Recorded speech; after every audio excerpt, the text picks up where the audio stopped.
한 번째 가스펠 프로젝트 말씀을 듣고 있습니다. 전체 말씀이 12개의 말씀입니다. 그렇다면은 지금 마지막 하나 남았겠죠. 오늘은 끝에서 두 번째 말씀입니다. 이번 학기 하나님께서 세우신 최초의 하나님의 나라의 모습, 우리 이 땅에 이루어진 이스라엘 나라를 저희가 함께 쭉 살펴보았습니다. 우리 사무엘부터 해서 사울, 다윗, 솔로몬, 그 말씀을 보았고, 특히 지난주에 우리 솔로몬의 지혜에 그린 그의 인생의 끝에 쓴 전도서 말씀을 함께 보았습니다. 이 지혜의 책들은 굉장히 좀 철학적인 면이 있습니다. 철학이 무엇일까요? 철학은 삶의 의미가 무엇인가, meaning of life를 찾는 학문이 철학이라고 저는 생각이 됩니다. 근데 철학을 오래 하다 보면은 또 인류 역사가 오랫동안 철학을 meaning of life, 인생의 의미가 무엇인가 쭉 생각해 왔는데요. 한 가지 항상 걸림돌이 있었습니다. 그것은 풀리지 않는 한 가지 문제가 있는데 악과 고통의 문제였습니다. 우리 고대의 그리스의 에피크로스인가요? 우리 그 철학자가 먼저 그런 질문을 제기를 했습니다. 이런 논리를 얘기를 했습니다. 이 세상에 정말 하나님이 계시다면은 그분이 정말 어떻게 악을 허용할 수 있을까? 그러한 질문을 합니다.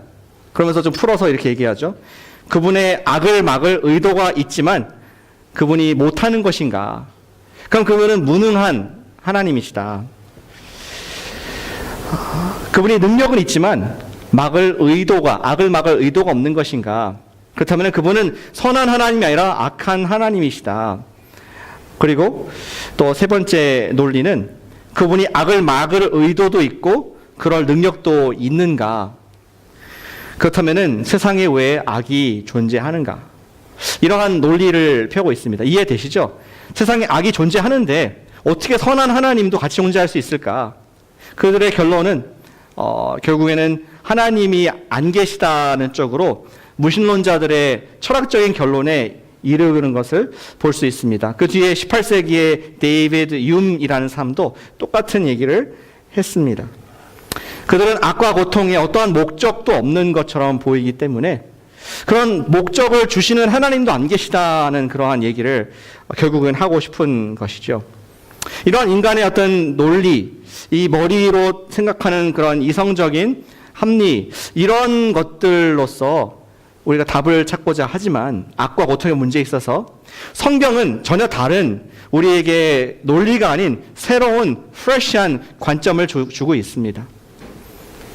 그것을 다루는 책이 바로 욥기의 말씀인 것이죠. 저는 지난주에 솔로몬의 지혜의 전도서를 쌍으로 이루면서 오늘 또 다른 지혜의 책인 욥기를 보고자 합니다. 지난주에는 기쁨이 있는 삶, 우리 인생에 하나님께서 주신, 하나님 손에서 주신 기쁨이 있는 인생이라는 말씀을 나눴습니다. 그런데 그 플립 사이드에는 또 고통이 분명히 존재하는 인생인 것을 볼 수가 있는 것이죠. 고통이 있다는 것을 우리가 모두 알고 있기 때문에 이 문제를 어떻게 해결할 것인가, 이것을 아는 것이 너무나 중요하다고 생각이 됩니다. 단순히 현상을 보고 추론적으로 하나님이 이런 분이시고 고통이 이런 것이고 이렇게 생각하기보다는 하나님께서 욥기라는 책을 저와 여러분들에게 주셨는데, hand over, 우리에게 건네주셨는데 이 책에 나온 고통의 목적을 우리가 살펴볼 수가 있습니다.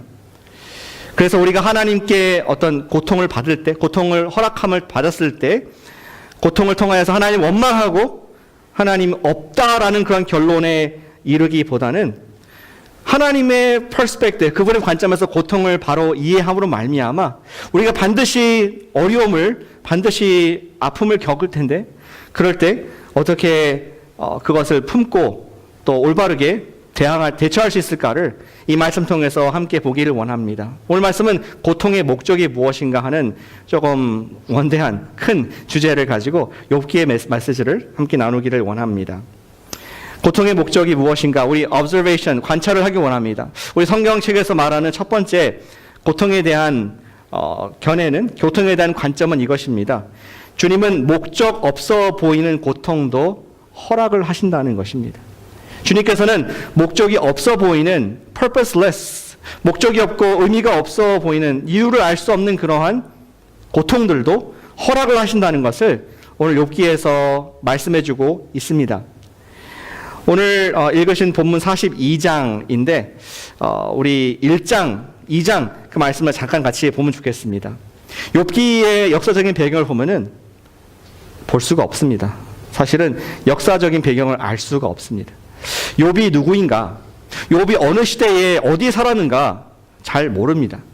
1장 1절에 나온 한 가지 클루는 뭐냐? 그가 우즈 땅의 우즈라는 그러한 지역에 살았던 그런 하나님을 경외하는 사람인 것을 볼 수 있습니다.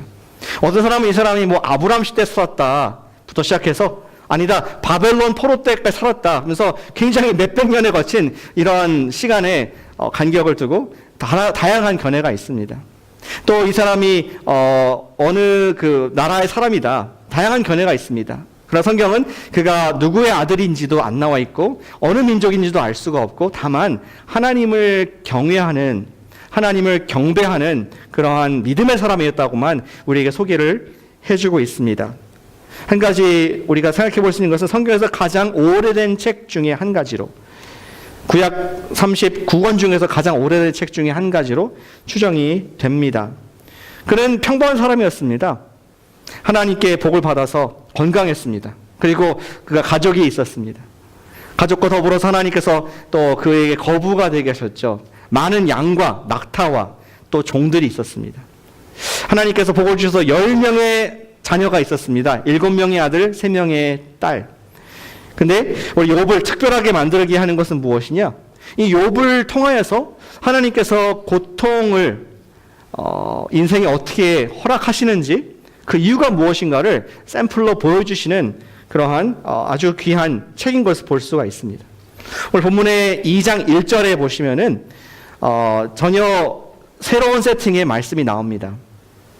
전에는 뭐 이스라엘에서 또 우리 예수님의 뭐 갈릴리 이런 시대에서 다 팔레스타인 지역에서 있는 세팅이지만 2장 1절에 보니까 어떤 천상의 회의 모습이 나오고 있습니다.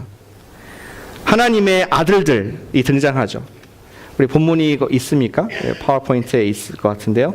하나님의 아들들이 와서 여호와 앞에 서 있고 하나님의 아들들이라서 예수님을 포함한 그런 아들들이 아니라 여기는 천사들을 말하는 것입니다. 영적인 존재, 하나님의 심부름꾼들이 거기 있었습니다. 그리고 그 옛날의 심부름꾼 중에 하나였던 이제는 하나님을 대적하는 그러한 영인 사탄도 그 가운데 와서 함께 토론하는 그러한 놀라운 장면을 우리에게 엿볼 수 있도록 해주고 있습니다.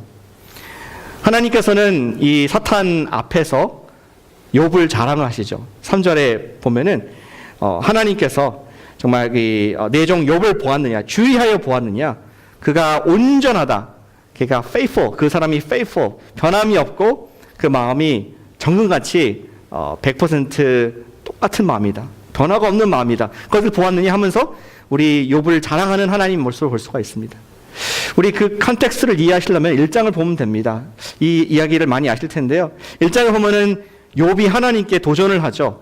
하나님, 욥의 재산 한번 뺏어가 보십시다. 그래도 욥이 하나님께 온전하게 하나님만 따라가는지 저한테 욥의 재산에 손댈 수 있는 힘을 주십시오. 하나님께서 허락을 하시죠. 그래서 그 많던 낙타들이, 그 많던 양들이, 그 많던 종들이 다 적군이 와가지고 뺏어갑니다. 그리고 10명의 자녀들이 한 집에서 함께 식사를 하고 있는데 저 멀리 광풍이 큰 바람이 와가지고 그 집의 기둥을 다 무너뜨려서 지붕이 폭삭 가라앉아서 이제 그 10명의 자녀들이 하루 한 날에 다 죽음을 경험하게 되는 것이죠. 우리 그 소식을 든 욥은 너무나 슬픈 가운데 자기가 우는 가운데 하지만 놀랍게도 그 입술에서는 하나님께 불평하지 않았습니다. 하나님께서 주셨으니 하나님께서 가져가시는 것도 합당한 것이다.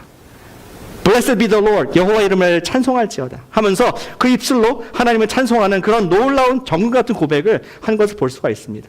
그런 놀라운 일이 있은 1장에서 이어서 2장에 이제 하나님이 자랑하신 것입니다. 욥을 봐라. 얼마나 그가 신실하게 온전하게 따라갔는지. 이제 사탄이 그도 좀 더 고집을 피웠던 것 같습니다. Year 2. 하나님, 이제 그의 재산이 아니라 그의 몸을 반드시 우리가 치면은 그가 당신을 부인하고 믿음을 버릴 것입니다. 이런 더 높은 단계의 시험을 하게 되는 것이죠. 하나님께서는 놀랍게도 이것을 허락을 하십니다. 우리 몸이 아플 때 참 모든 것이 귀찮아지고 힘든 것 같습니다. 다른 것은 뭐 재산, 뭐 관계, 뭐 힘들 때도 있고 좋을 때도 있고 하지만 내 몸이 아프고 연약할 때는 모든 것이 귀찮고 정말 낙심이 되는 영육이 연결되기 때문에 그러한 우리 연약함이 있습니다. 근데 지금 사탄이 욥의 몸에 손을 대기 시작했고 그의 정수리부터 발끝까지 온몸에 뭡니까 종기가 나가지고 그가 굉장히 괴로운 상태가 되었습니다. 너무나 괴로운 나머지 재 속에 털썩 주저앉아서 그가 옆에 있던 우리 파르리 조각 그릇을 찌개인 조각을 가지고 몸을 벅벅 긁고 있는 그 장면을 상상해 보시기를 바랍니다. 그리고 그 모습을 본 아내가 너무나 마음이 안타깝고 애처로워서 남편에게 하는 말이 당신 차라리 하나님을 저주하고 죽어라. 얼마나 괴로웠으면 그러한 말을 하겠습니까? 악처였던 것 같습니다. 그때 우리 욥은 또 멋있는 말을 한 번 더 하죠. 우리가 하나님께 복을 받았은즉 화도 받지 않겠느냐 하면서 여전히 하나님께 범죄하지 않는 욥의 그러한 모습을 볼 수가 있습니다. 저 여러분들 욥의 이야기에서 고난에 관해서 무슨 사실을 찾아낼 수가 있습니까? 저는 적어도 두 가지 사실을 찾아낼 수 있다고 생각합니다. 첫째는 욥의 입장에서 볼 때 고통은 너무나 억울하고 너무나 힘든 것이지만 까닭이 없어 보일 수가 있다는 것입니다. 욥의 입장 볼 때는 고난이 까닭 없이 찾아왔다는 것을 그렇게 느낄 수 있다는 것입니다. 전혀 욥은 알 수가 없었습니다. 우리야 지금 고난을 받고 있는 욥의 상황의 뒤에 어떻게 지금 하나님의 영적 회로도가 그려져 있어가지고 사탄과 이런 대화가 있으면서 욥의 믿음을 지금 시험하는구나 알지만 욥은 전혀 알 길이 없습니다. 욥에게 느껴질 때는 까닭 없는, 왜냐하면 분명한 사실은 욥은 그가 범죄해서 하나님께 심판을 받는 것이 아니었습니다. 욥은 하나님께서 그에게 진노하셔서 그에게 이런 아픔을 주는 것이 아니었고 욥도 그 사실을 알고 있었습니다. 천상회의에서 사탄이 하나님 앞에서 욥을 두고 했던 제안에 대해서 도저히 알 수 없는 그런 영적 리얼리티가 있었다는 것을 우리는 알지만 욥의 입장에서 고난을 받는 우리 입장에서는 알 수가 없었다는 것이죠. 우리는 까닭 없이 고난받는 그런 일들을 많이 보고 또 저 여러분도 경험을 한다고 생각합니다. 지난주에도 우리 뉴스에 많이 났죠.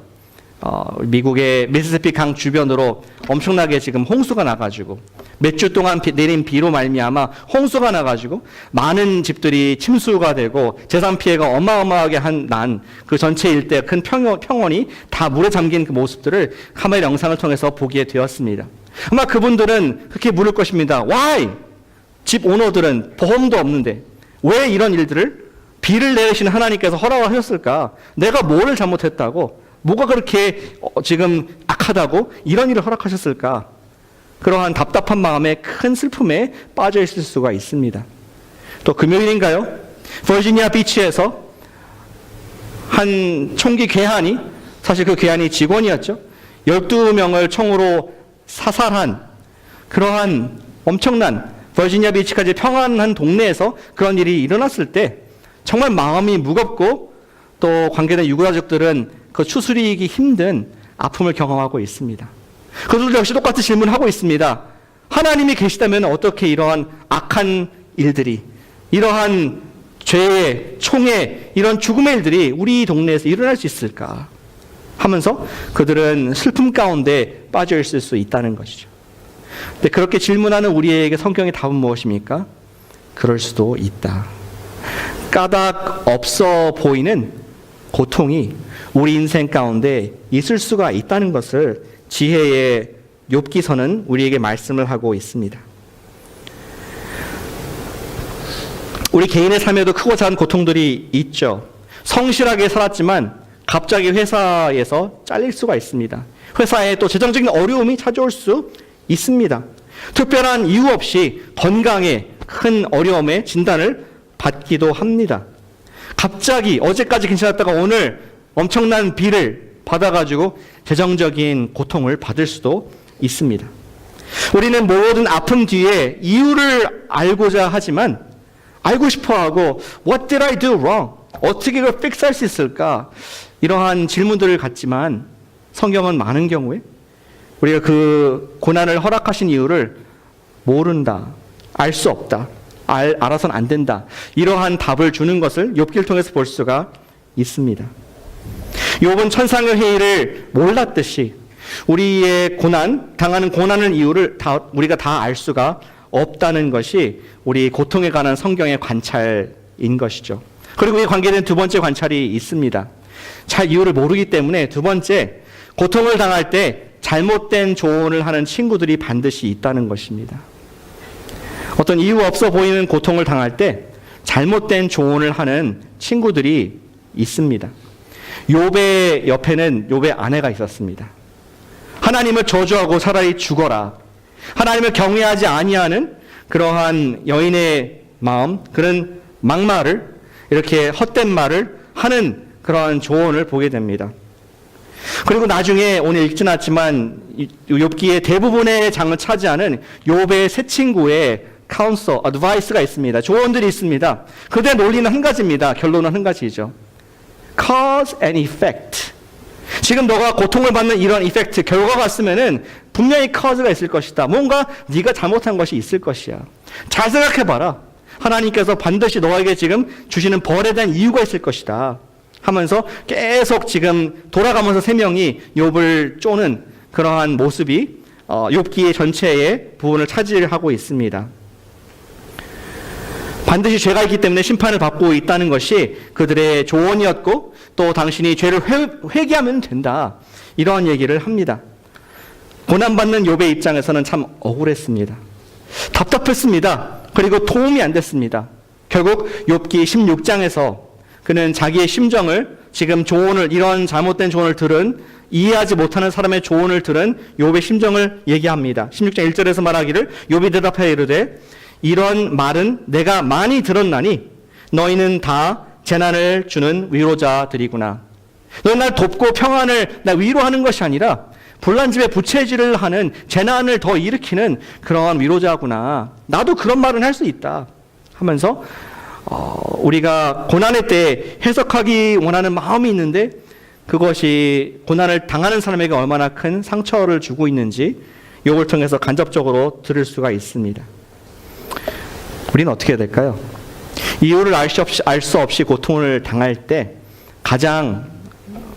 그래도 가장 힘이 되고 위로가 될 수 있는 것은 아무 말 하지 않고 함께 있어주는 것인 줄로 믿습니다. 성경에 그런 예가 참 많더라고요. 다윗이 이유 없이 솔로몬에게 쫓기는 삶을 살았습니다. 다윗께서 What did I do wrong? 나는 하나님께서 기름 부어주셨고 언젠가 왕 될 텐데 아무 잘못 없는 나를 사울이 군대를 가지고 추격하는 그 심정, 온 나라가 나를 지금 죽이려고 포위해 오는 그 마음은 정말로 이 억울함과 또 비통함이 슬픔이 많았던 그런 인생인 것을 성경이 기록을 해주고 있습니다. 그때 아둘람 굴에 하나님께서 보내신 위로자가 있었습니다.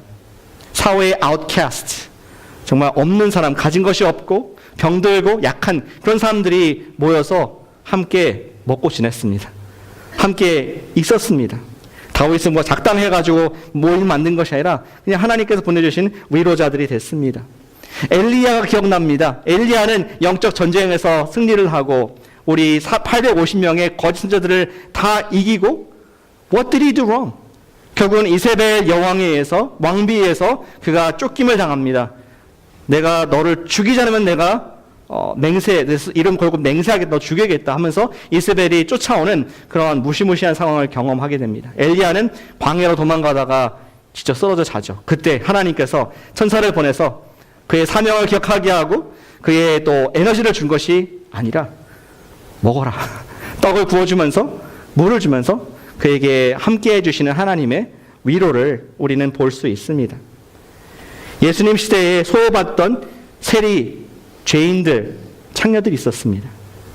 그들을 예수님께 찾아가셔가지고 보니까 많이 드셨더라고요. 식사하는 걸 좋아하셨던 것 같습니다. 얼마나 좋아하셨으면 바리새인들 욕합니까? 저 먹기를 탐하는 예수님이다 하면서 이렇게 예수님 먹는 것 갖고도 욕을 하더라고요. 근데 그만큼 예수님께서 그와 함께 하셨고 그들과 함께 하시면서 그들을 변화시키고 뭐 구원하고자 그런 목적보다는 그냥 먹기 위해서, 그냥 함께 하기 위해서, I care about you, 당신 내 옆에 있길 원합니다, 그런 마음으로 함께 하신 예수님의 참된 위로를 우리는 볼 수 있습니다. 베드로, 그도 예수님을 부인하고 또 핍박이 들어와서 도망갔을 때 아마 얘기했을 것입니다. 스스로 What did I do wrong? 내가 예수님을 지금까지 따라왔고 또 정말 하나님 나라 뜻을 위해서 나왔는데 내 예수님을 죽었고 벌써 돌아가셨고 이제 나도 위험한 상황 가운데 그는 마음에 낙심이 되었습니다. 낚시를 하고 다시 그물질을 하기 위해서 고향을 돌아갔을 때 예수님께서 부활의 아침에 나타나 주셨죠. 부활하신 예수님께서 나타나 주셨습니다. 그러면서 고기를, 브렉퍼스트를 제공하시면서 와서 먹자 하면서 예수님께서 따뜻하게 그를 맞이해 주시고 회복시켜 주시는 그러한 모습을 기억을 합니다. 고난의 때에 특별히 이유를 알 수 없는, 너도 모르고 나도 모르고 아무도 모르는 그런 이유 없는 고난을 당할 때 가장 큰 위로가 되는 것은 함께 해주는 것인 것을, 함께 식사하는 것인 것을 보게 됩니다. 작년에 저도 좀 어려움이 있었는데 몇 분들이 밥 먹자고 나오라고 하시더라고요. 무슨 말씀했는지 기억이 안 납니다. 거기 무슨 밥 먹으면서. 근데 밥 먹었다는 것은 기억나고 너무나 그때 마음에 힘을 얻고 감사하고 또 나아갔던 기억들이 있습니다. 우리의 작은 머리로 그 고난의 의미를 이해할 수 없다면은 주님께서 우리가 서로를 돌아볼 것을, 서로 섬겨줄 것을 말씀을 하고 있습니다. 바울은 로마서 12장에서 그렇게 말씀합니다. 우는 자들과 함께 울고 즐거워하는 자들과 함께 즐거워하라. 그런 말씀하시면서 복음을 믿는 우리는 하나님의 백성들을 위로하고 섬기고 함께하는 것이 고난 가운데, 고통 가운데 우리가 해야 될 일인 것을 말씀해주고 있는 것이죠. 고통의 목적은 고통이 목적 없이 올 수 있다는 것이 첫 번째 관찰입니다. 그리고 두 번째, 더 직접적인 의미에서 고통의 목적이 무엇인가, 하나님 퍼스펙티브에서 무엇인가를 우리에게 제시해주고 있습니다. 고통의 목적은 주님을 보게 되는 것입니다. 뭐 다른 여러 가지 이유를 댈 수 있겠지만 가장 집약하고 하나로 만든다면은 고통의 목적은 주님을 보게 하는 것인 것을 우리 욥기의 고백에서 볼 수가 있습니다. 욥기 42장 6절, 5절 말씀, 읽었던 말씀 같이 한번 다시 읽겠습니다. 5절 말씀입니다. 42장 5절 말씀을 함께 읽겠습니다. 시작. 내가 주께 대하여 귀로 듣기만 하였사오나 이제는 눈으로 주를 배움나이다. 얼마 전까지 욥기는 하나님을 저주하고 불평하는 삶을 살게 됐습니다. 저희 다 읽지 않았지만 욥은 굉장히 쓴 마음이 있었습니다. 하나님, 차라리 내가 태어나지 않았었더라면, 나를 잉태한 그 어머니의 배에 그 사람들이 날 기뻐하지 않았더라면, 내가 빛을 보지 못했더라면 더 나았겠습니다 하는 막 쓴 말들을 하나님께 토로했었습니다. 그런데 왠지 모르게 욥기 마지막 장 42장에서 그의 톤이 완전히 바뀌게 됩니다. 읽었던 1절에서 2절부터 보니까 주께서는 못하실 일이 없사오며 무슨 계획이든지 못 이루실 것이 없는 줄 압니다. 주께서는 모든 일들을 다 당신의 손에서 계획하시고 계획하는 것을 반드시 이루시는 주권자 하나님이십니다. 하나님 내가 인정합니다, 믿습니다라는 그런 놀라운 고백으로 바뀌어있는 모습을 보게 되는 것이죠. What happened? 정말 제 가운데, 쓴 마음 가운데 하나님께 투덜거리고 불평하고 자기의 생까지 저주하던 욥이 갑자기 어떻게 태도가 완전히 바뀌게 되었을까요? 이것도 우리 5절에서 힌트를 다시 볼 수 있는데요. 그것은 그가 지금까지는 하나님을 귀로만 들었다면은 이제 something happened 했는데 그걸 통해서 내가 하나님을 눈으로 보게 되었습니다. 38장부터 보면은 하나님께서 나타나십니다. 37장까지 욥과 친구들의 대화가 쭉 다이얼로그가 이어지고 38장에서 드디어 God shows up, 하나님께서 말씀하시고 나타나십니다. 근데 그 답은 우리가 예상했던 답이 전혀 아닙니다. 우리 욥에게 마음 시원할 그런 대답이 아닌 것처럼 보일 수 있습니다. 38장 전체의 말씀, 9장 쭉 이어진 말씀들 보면은 하나님께서 그런 말씀들을 하십니다. 욥, 내가 이 땅의 파운데이션, 기초를 놓을 때, 좀 과학적으로 말한다면은 이 땅의 우리 코어, 또 지각, 지층 이런 거 만들 때 네가 봤느냐? 욥, 네가 빛이 여기서 저쪽으로 가라, 바람이 동쪽에서 서쪽으로 불어라, 이러한 디렉션을 누가 주는지 아느냐? 욥, 네가 땅의 경계를 정한, 우리 바다와 땅의 경계가 어디인지, 캘리포니아 해안이 어디까지인지 손으로 그은 정한 그때 네가 있었느냐? 욥, 네가 이 땅에 엄청나게 많은 지금 동물들이 있는데 파워풀한, 너보다 훨씬 힘이 강한 그런 짐승들이 있는데 그 힘의 근원이 어디 있는지 아느냐? 그 동물을 제압할 수 있는 힘이 너에게 있느냐? 욥, 네가 하늘에 있는 우박 창고를 보았느냐? 눈 창고를 보았느냐? 하면서 기를 죽이는 지금 욥의 질문은 자기 인생의 고난을 가는 것이었는데 하나님 사이즈의 답을 확 주시면서 욥이 할 수 있는 반응은 한 가지였습니다. God, I will shut up. 어쩌면은 입을 막고 엎드렸을 것 같습니다. 하나님의 그 엄청난 지혜와 하나님의 일하심, 주권자의 힘을, 하나님 당신은 당신의 뜻을 반드시 이루시는 분이십니다 하면서 찬양할 수밖에 없는 그러한 답을 욥에게 주었습니다. 근데 somehow, 전혀 동문서답 같은 이 답이지만 somehow 욥에게는 질문이 해소가 됐습니다. 더 이상 이 고통의 문제가 아닌 것으로, 이 고통의 목적이 무엇인가, 이유가 무엇인가 전혀 궁금하지 않은 모습으로 바뀌어 있는 욥의 모습을 보게 됩니다. 전에는 귀로 understand, 내가 이해하기 원했지만 하나님의 눈으로 보고 나니까 다 해결됐습니다. 그러한 지금 엄청난 고백을 욥이 하고 있다는 것이죠. 그런 느낌이 아닐까요? 제가 비유를 하고 한다면 이렇게 생각됩니다.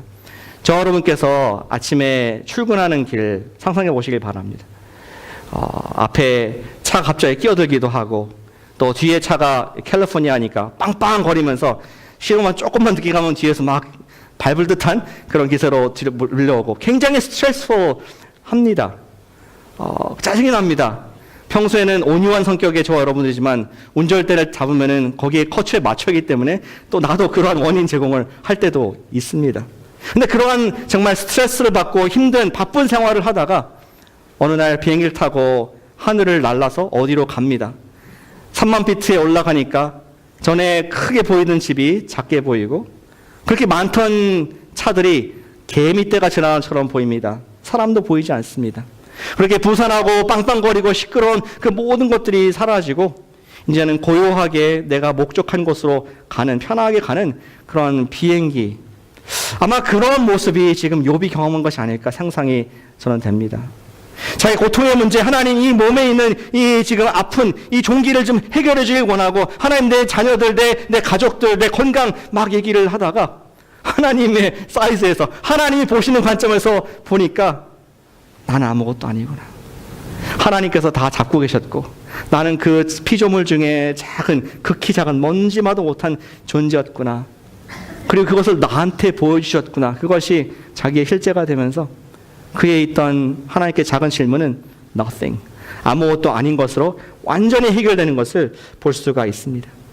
우리는 어떠한 고통을 당하고 있고 어떠한 아픔이 있다 할지라도 하나님께서 우리를 꽝 만나주시는 순간, encounter, 우리가 지식을 얻는 것이 아니라 지인을 얻을 때, 하나님을 알게 될 때, 하나님의 어떤 원리를 아는 것이 아니라 하나님 자신을 우리가 조금이라도 알게 될 때 우리의 고난의 질문은 사라지고 평안이 오는 놀라운 원리를 지혜의 그인 욥기에서 제시하고 있습니다.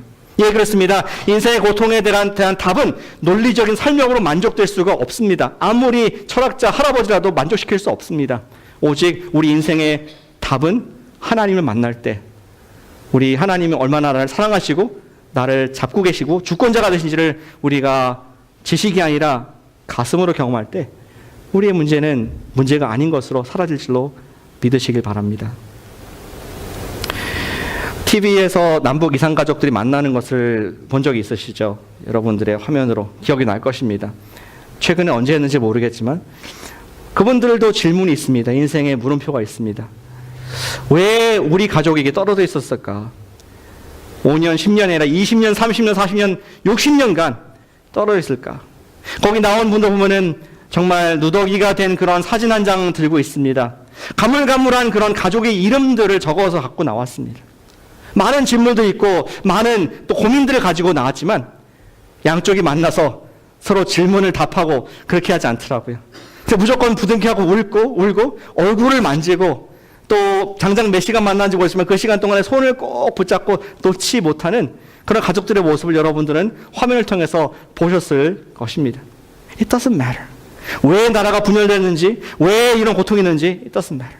지금 내 옆에 사랑하는 내 언니가 있고 내 형제가 있고 내 자녀가 있고 그 순간 모든 질문들이 사라지고 다 우리 속에 기쁨이 바뀌게 되는 것을 보게 됩니다.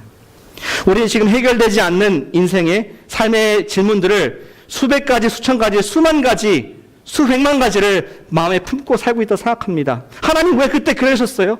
하나님 왜 그때 그렇게 할 수밖에 없었습니까? 하나님 내가 뭘 잘못했기 이렇게 결과가 옵니까? 우리는 수천 가지의 수많은 가지의 그런 질문들을 끝까지 죽을 때까지 가슴에 품고 갑니다.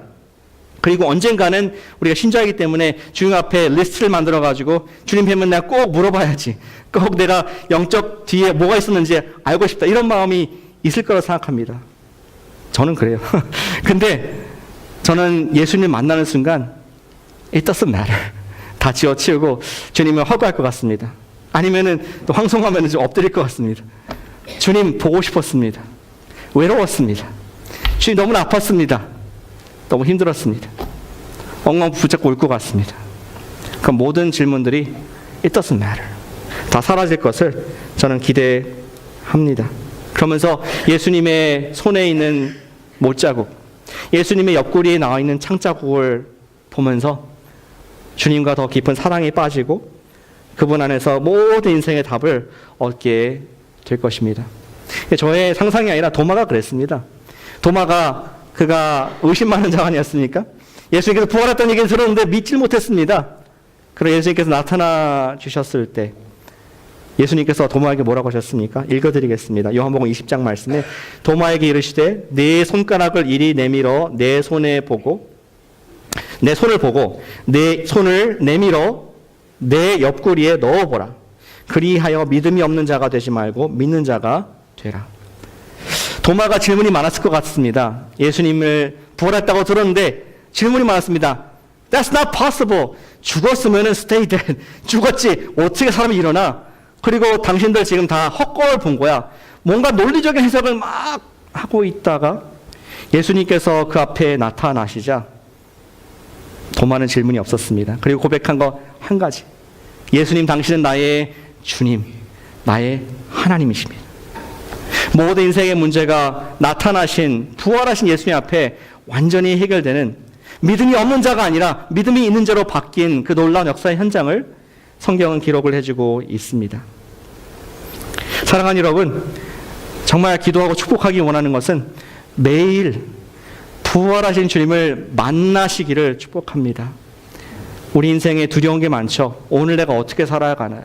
눈을 뜨기 싫을 정도로 내가 지금 해결해야 될 일, 내 마음을 무겁게 하는 답답한 벽과 같은 그런 일들이 아침마다 밤마다 있지만 정말 제가 여러분께서 기도하고 또 스스로 기도하기 원하시는 것은 주님 제가 이 문제 페인을 집중하기보다는 이 모든 것을 붙잡고 계신 하나님 관점에서 보시는 그 하나님을 내가 그 음성을 듣게 해주십시오. 욕과 같이 내가 귀로만 들었다가 내가 눈으로 주를 보나이다 하는 것처럼 주님 오늘 하나님의 음성, 오늘 하나님의 나를 향한 음성을 그의 모습을 보게 해주십시오. 그것이 여러분들의 기도 시간에 아침에 그 프레셔스한 10분, 15분에 일어날 수 있습니다. 그것이 여러분들의 하루 성경을 읽는 시간에 기도할 수 있습니다. 하나님, 제 이 말씀을 들어 나에게 필요한 일용할 말씀을 보게 해주십시오. 주님께서 나와 함께 하신 것을 알게 하십시오. 그러한 만남이 있는 사람, 그러한 하나님을 소유한 사람은 복된 분인 줄로 믿습니다. 그러한 매일 fresh encounter, 주님을 주님으로 경험함으로 말미암아 고난이 아니라 고난 속에서 하나님께서 다스리시는 천국을 경험하는 우리가 되기를 축복합니다. 우리가 어려울 때, 힘들 때 저는 욥이 한 가지 잘한 것 같습니다. 끝에 욥의 결론을 보면 에필로그 같이 42장 끝에 보면 이런 말을 합니다. 하나님께서 욥에게 말하기를, 또 친구들에게 말하기를, 친구들아 너 욥한테 기도받아, 안수기도 받아, 이렇게 합니다. 하신 말씀이 욥이 너희를 보다 의롭다. 아니 하나님께서 욥을 지금 의롭다고, righteous, 내가 너를 인정한다, 그런 얘기를 하시더라고요. 욥이 과연 의로웠습니까? 절개도 못 지키고 하나님께 막 막말을 했었는데, 저는 욥의 의는 그가 끝까지 충성된 그것보다는 끝까지 fall toward God, 하나님께로 그가 엎드리고 하나님의 임재를 구했다는 것이 하나님의 의이다라고 말씀하신 것을 보게 됩니다. 나의 의는 믿음으로 말미암아 살리라. 하나님을 바라보고 믿는, 하나님이 안 계시다 fall away, 하나님부터 멀어지는 것이 아니라 오히려 아플수록 하나님 당신 더 붙잡길 원합니다. 당신을 보여주십시오. 당신 없으면 죽습니다. 하나님 너무나 아픕니다. 힘듭니다. 억울합니다. 이런 fall toward God, 주님께 나아가고 그분을 임재를 사모하는 저 여러분들에게 매일 고통이 천국으로 바뀌는 그런 축복이 있는 우리 되시기를 주님의 이름으로 기도합니다. 기도하겠습니다.